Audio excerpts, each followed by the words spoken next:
Ouais, je sais, le film il a l'air super, mais j'en profite tant que j'ai votre attention pour vous faire une grande annonce, puisque ça y est, les suites du Dreamcast Show, les hoodies du Dreamcast Show sont disponibles en description. Alors pourquoi on a fait ça? Parce que vous avez été nombreux à nous demander comment est-ce que vous pouvez nous soutenir, et nous on tient à ce que tout notre contenu soit gratuit. Et le reste. Et donc pour ceux qui veulent nous soutenir, on a fait des suites, et comme ça vous pouvez aussi repartir avec un petit quelque chose. Ça pourra nous aider pour de potentiels projets, toutes les infos sont en description, et moi je vous souhaite une très bonne vidéo, et n'hésitez pas à lâcher votre like. Clutch City n'a jamais aussi mal porté son nom. Les Houston Rockets ne vont pas si bien que ça et ont même un bilan négatif dans les matchs serrés cette année. Alors est-ce que c'est rédhibitoire pour être champion NBA? Est-ce qu'il faut s'inquiéter? Et comment est-ce que Udoka et les siens pourraient changer cette mauvaise habitude qu'ils ont pris? Eh bien, accrochez votre ceinture, parez au décollage, puisqu'aujourd'hui on va se refaire toute l'histoire de la saison des Rockets.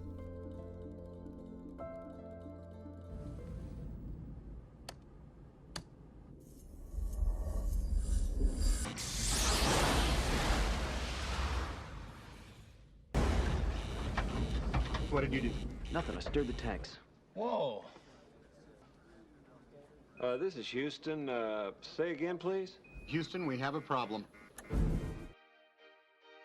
Avant de rentrer dans le micro-tactique, je pense que c'est important de faire un état des lieux de Houston. Alors, t'es 5e de conférence au moment où on parle, mais t'es surtout qu'à 2 défaites de la 2e place. Et en fait, quand on regarde le fond de jeu, déjà t'es une des 2 seules équipes avec OKC à être top 5 attaque et top 5 défense, mais surtout t'as le 3e net rating de toute la NBA, avec plus 8. Ce que ça veut dire, c'est que par 100 possessions, eh bien, tu bats tes adversaires en moyenne de 8 points. C'est le 3e score de NBA, le 2e de la conférence Ouest, et en fait c'est un chiffre vraiment élite. Très souvent, le net rating c'est limite un meilleur indicateur que vraiment les victoires-défaites, parce que ça parle vraiment du fond de jeu et à quel point tu es fort, à quel point tu domines ton adversaire. Et c'est une stat qui se lisse sur le temps. Par exemple, Boston en 2022, avant de faire leur run, ils ont une première partie de saison compliquée, mais ils ont un super net rating. Puis en deuxième partie de saison, la roue tourne à tourner, pour reprendre un grand philosophe français. Et donc avec Houston, c'est un peu pareil. L'année dernière, tu étais à plus 5,4, donc même là, il y a une progression par rapport à l'an passé, et d'après des lois un peu empiriques, tu devrais gagner en moyenne 59 matchs avec ce fond de jeu. Actuellement, tu devrais avoir 29 victoires et tu n'en as que 25. Ça, c'est ce qu'on appelle le win differential. Tu sous-performes ton niveau de jeu moyen parce que tu as beaucoup de mal dans les matchs serrés. Et en fait, c'est ça tout le point de départ de la vidéo. Et c'est là où on peut avoir 2 approches différentes. La première, c'est de dire que ça va se lisser et que le niveau de jeu de ces Rockets, finalement, il est vraiment très bon. Et la deuxième, celle qu'on va aborder un peu aujourd'hui, c'est de se dire, finalement, c'est pas que de la malchance, mais il y a un vrai pattern qui commence à se répéter sur les fins de match avec ces Houston Rockets. Et donc, ce que je vous propose, c'est de se refaire un peu le film de la saison et des fins de match serrés. Tout commence avec ce premier match à OKC, et là, je pense qu'on est tous d'accord pour se dire que c'est pas de bol, que ça se joue à rien, et que t'es à un lancer franc de Kevin Durant de faire tomber le champion en titre, c'est plutôt pas mal. Sur le début de saison, c'est pas mal du tout, à vrai dire, et Houston avait vraiment trouvé un go-to move sur ses fins de match, c'était le pick and roll, KD Sengun, assez simplement. Et il y a une fin de match qui est parlante, c'est celle à domicile contre le Magic, où tu vas spammer ce jeu à 2, et ça va très bien marcher. Pourquoi ça avait très bien marché? Parce que l'organisation du terrain sur cette fin de match a été très bonne. Tu avais toujours ce jeu à 2, Kevin Durant et Alperen Sengun, et tu avais Amen Thompson défendu par Desmond Bane dans le dunker spot. Ce qui faisait que si l'aide venait sur Sengun, c'était Desmond Bane et c'était pas très efficace. Et en fait, ce duo posait un vrai casse-tête. Parce que lorsque Bitadze montait, KD passait par-dessus au short roll, le short roll trouvait un shooter dans le corner, et ça faisait panier, comme ici. Et même avec le retour d'un profil plus de switch comme Wendell Carter Jr., ce qui se passait, c'est qu'on installait Sengun au post-up, toujours avec Amen Thompson dans le dunker spot. Et Sengun, il était face à un mismatch. Et il y avait Kevin Durant qui était à une passe près.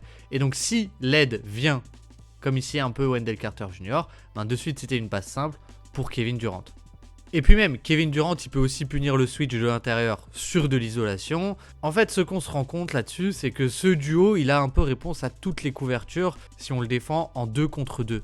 Ce dont on se rend compte aussi, c'est que Houston jouait à ce moment-là dans un bon spacing, ou en tout cas dans un spacing respecté par le Magic. Et pour moi, il y a un autre match pivot, c'est la fin de match contre Denver.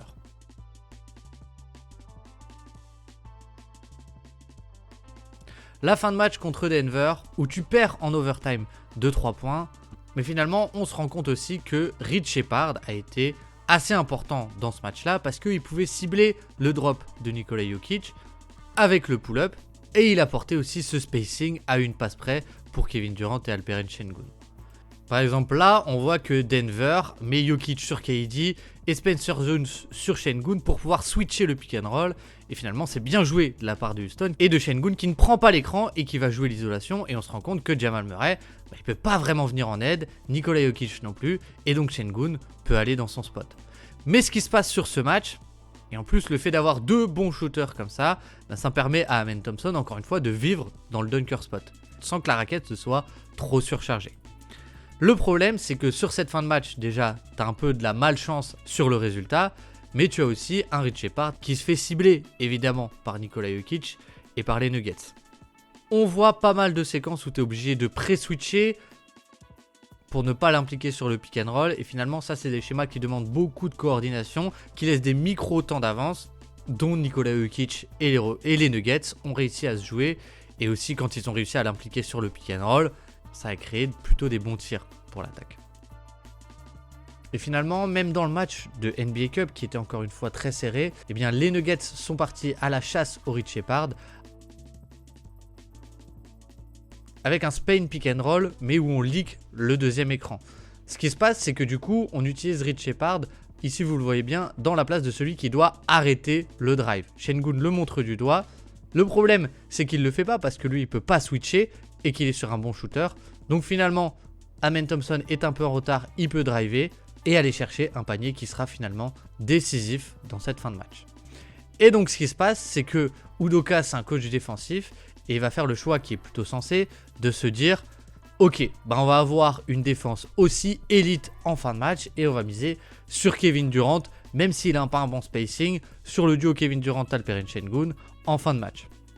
Et on arrive à un troisième match qui est un peu clé pour moi, c'est la défaite juste avant Noël contre les Pélicans.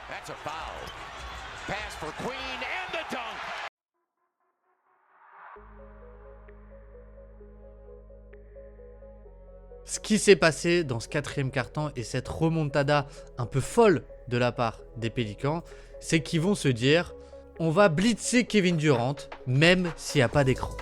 On va être ultra agressif et on va pas du tout respecter votre spacing. Et en fait, on voit bien que là, dès que Kevin Durant récupère la balle, eh bien, on va monter à 2 sur lui. Et ce qui se passe, si on fait un petit arrêt sur image ici, c'est que lorsque Kevin Durant libère la balle à Josh Okogie, eh bien, le spacing, c'est Josh Okogie, Amen Thompson, Alperen Sengun et Jabari Smith. Et même Jabari Smith n'est plus considéré comme un énorme shooter. Et donc ce qui se passe, c'est qu'on dit allez-y, on va vous laisser autant de tirs ouverts que vous voulez. Mais finalement, on est à l'aise avec le fait de défendre à 3 votre attaque à 4. Et finalement, ici, on n'a même pas d'écran. Et on voit que Derrick Queen va venir de suite haut sur KD. On libère à Steven Adams. Et là, encore une fois, ce qui se passe, c'est que José Alvarado, il peut venir sur Amen Thompson. Parce que dans le corner, c'est qui? C'est Josh Okogie. Et en plus, Steven Adams, c'est pas un énorme passeur. Il y aurait une petite pocket à faire pour Amen Thompson, mais il la fait pas. Et on se retrouve encore une fois avec un tir raté. Et surtout, un tir qui n'est pas pris par Kevin Durant. Et en fait, on pourrait se dire, ok, le problème c'est peut-être Steven Adams qui n'a pas trouvé la pocket pass. Et donc on met Amen Thompson dans le rôle du connecteur. Encore une fois, la prise à 2 vient. Lui, il fait la passe très rapidement. Sauf qu'encore une fois, c'est qui? C'est Josh Okogie. On est ok avec le fait de laisser ce tir. Sur une fin de match, il y a un peu plus d'intensité et on n'arrive pas à prendre ce fameux rebond offensif qui est notre force. Et encore un stop, encore une fois, où l'attaque galère. Et ce schéma, il va se reproduire pendant à peu près toute la fin de match face aux Pélicans. L'attaque va complètement s'arrêter. On a coupé la tête du schéma offensif, à savoir Kevin Durant. Même s'il n'y a pas d'écran, on vient à 2 et on ne respecte pas votre spacing. Dès que KD a la balle, même si c'est limite dans sa moitié de terrain, on y va. Et on est prêt à laisser un premier décalage avec un écran à Jabari Smith qui prend à mi-distance parce que c'est un tir pas rentable et ça a fini par payer. Et les Pélicans l'ont emporté. Et finalement, ce schéma, c'est exactement ça qu'on a retrouvé dans énormément de fins de match serrés où l'attaque s'est mise à complètement patiner. La défaite face aux Kings, c'était ça. La défaite face aux Mavs, c'est exactement ça. Vous le voyez, on a une line-up qui est ultra défensive. Et finalement, ce qui se passe, c'est qu'on vient doubler directement Kevin Durant par le bas.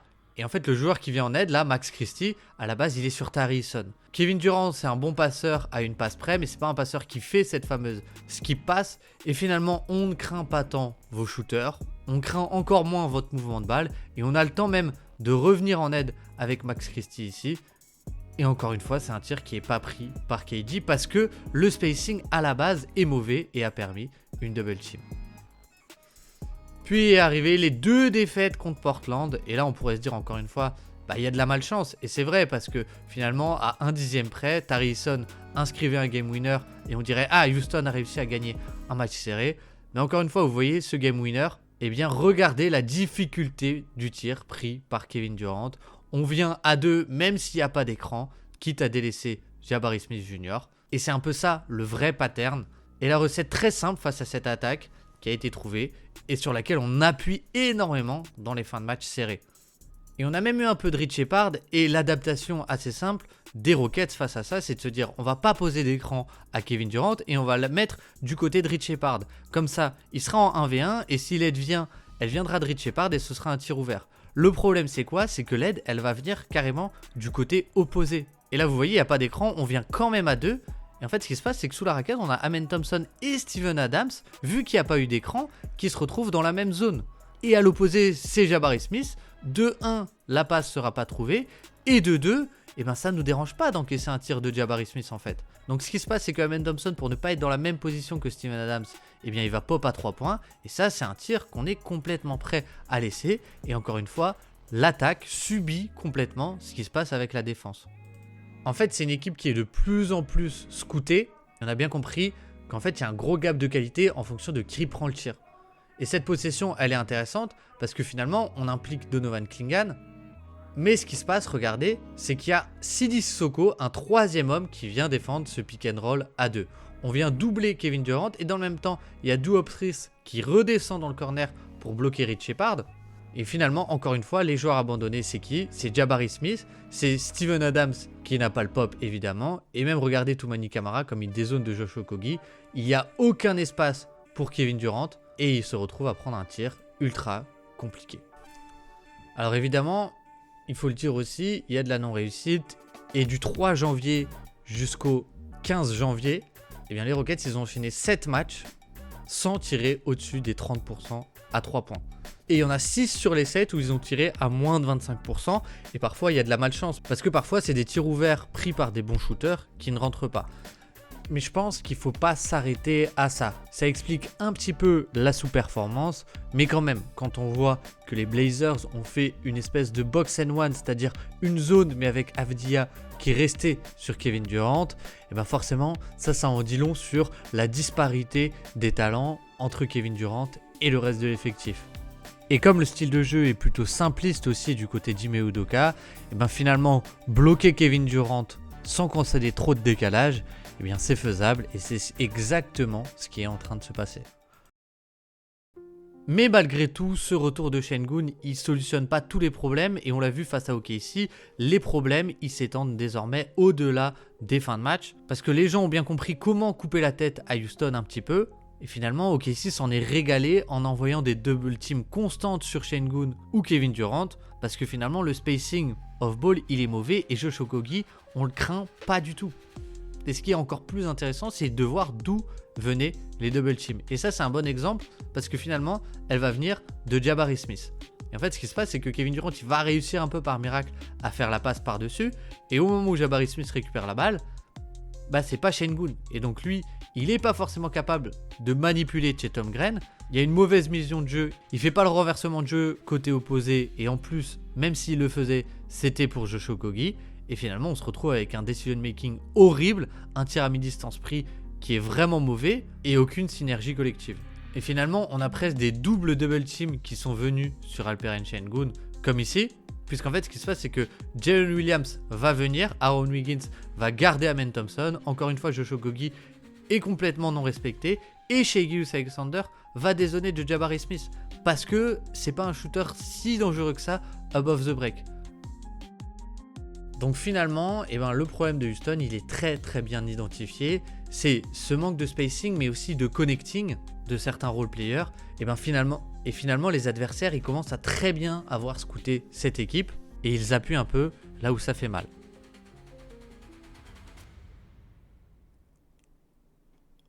Et alors les solutions, c'est quoi ? Pour moi, en l'état avec cet effectif, des bons shooters, t'en as pas tant que ça. Et il va t'en falloir tellement c'est problématique quand ils sont pas là. Alors soit tu fais jouer Rich Shepard, soit t'espères que la pièce va tourner, soit tu profites de la cote que Rich Shepard a pour le trader vu que Udoka n'a pas l'air de l'aimer. Mais alors, le trader pour qui ? Eh bien cette partie-là, je vous aurai sans doute de meilleures idées que moi. Et je vous laisse me dire ça en commentaire. Merci de m'avoir regardé jusque là, je vous souhaite une très bonne semaine et à très vite sur le Dreamcast Show. Prenez soin de vous, ciao ciao.